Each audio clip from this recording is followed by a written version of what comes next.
Ketika merasa mengerti waktu,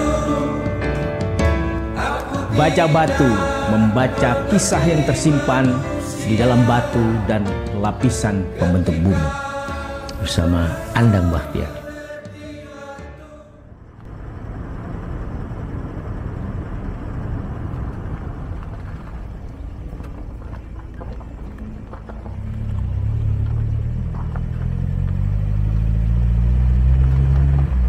Ya, tadi Mas Anang sudah cerita hasil penelitian dari segi sejarah tadi ya, dari Kerajaan Majapahit, kemudian sebelumnya ada Singhosari, ada Medang, bahkan ada kerajaan yang kita tidak tahu apa, karena ada kemungkinan waktunya itu sebelum Masehi, sebelum 500 tahun sebelum Masehi, itu lapisan tanah yang menimbunnya gitu. Tapi ada satu aspek lagi yang penting dari penelitian itu, yaitu penerapan dari metode geoarkeologi yang kami terapkan di sini. Itu yang kita pikir masih belum diaplikasikan atau masih belum diterapkan di berbagai situs di Indonesia.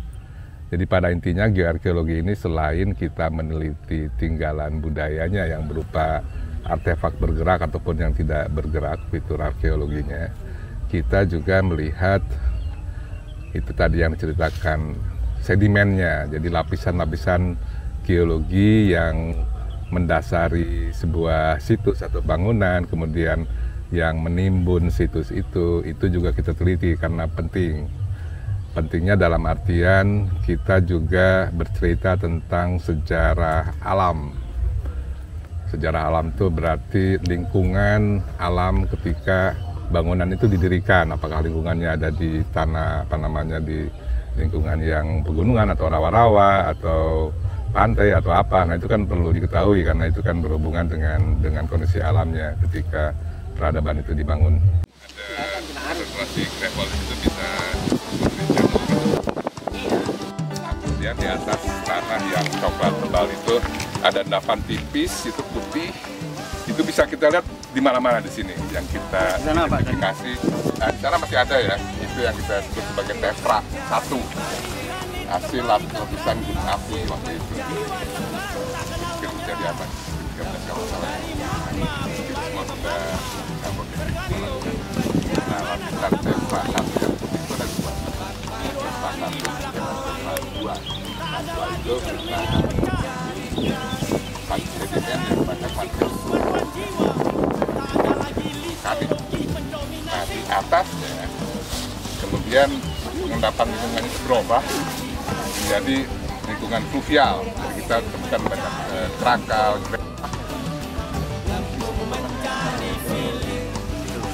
Tapi di sana tadi yang ada kan, cuma di bawah itu ada kan. Mereka gali di atas itu cuma sedikit aja sih.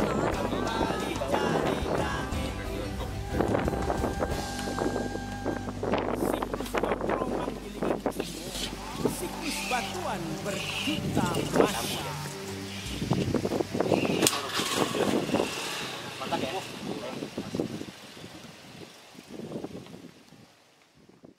Kemudian selain itu juga dalam penelitian Kumitir kita bisa mengidentifikasi ada satu peristiwa letusan gunung api yang kelihatannya cukup signifikan.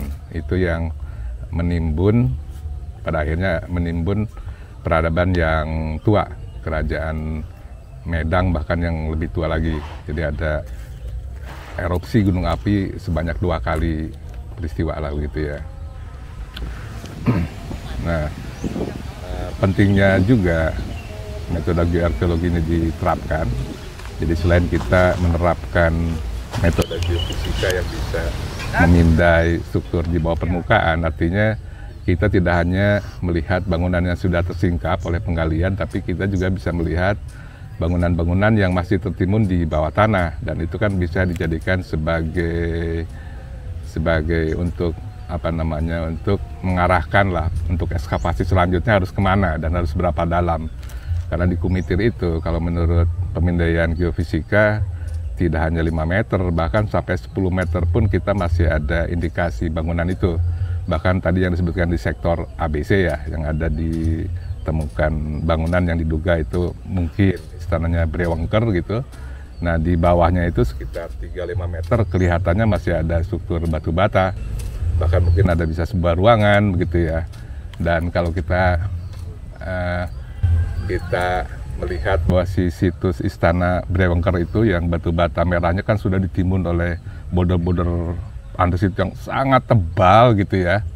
Itu pun menjadi satu hal yang menarik. Apakah itu berkaitan dengan perlindungan misalnya, karena dengan ditimbun oleh batu border itu kan yang di bawahnya jadi terlindung, tidak bisa digali lagi. Seperti tadi kita pun sebetulnya ingin juga membor lah, memakai handbor untuk ke dalamnya untuk melihat apakah di bawahnya Istana Wengker itu masih ada struktur batu bata, tapi tidak bisa karena terhalang oleh batu andesit itu ya begitu. Jadi itu ya dugaan yang menarik karena ya Mas Dedi juga bilang ini mungkin sentrumnya begitu dari Istana Brewengker ini ya. Dalam sentrum itu ada sesuatu yang sangat-sangat berharga, di bawahnya itu mungkin. Di atas itu udah fluvial. Sudah standar tadi.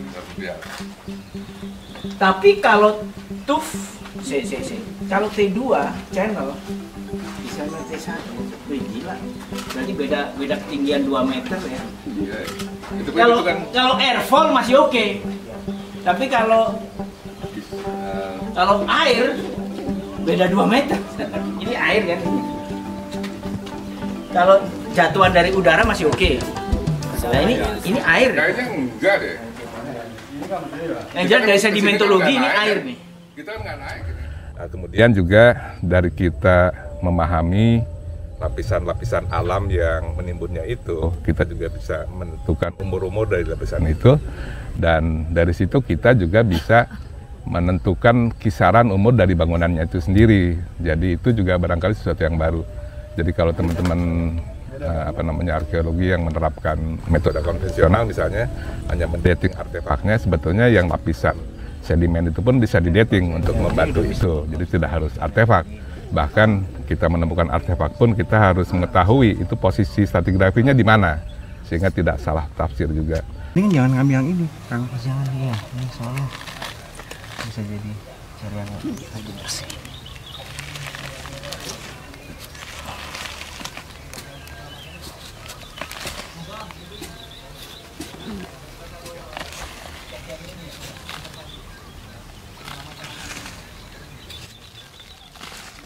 Jadi ya kita harapkan dari penelitian ini selain bisa mengungkapkan sejarah Mojopahit dan kerajaan sebelumnya menjadi lebih lengkap, juga disertai dengan sejarah alamnya.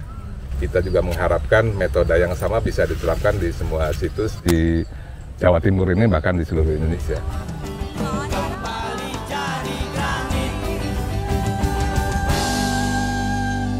Siklus cokro manggilingan jiwa, siklus batuan berjuta masa.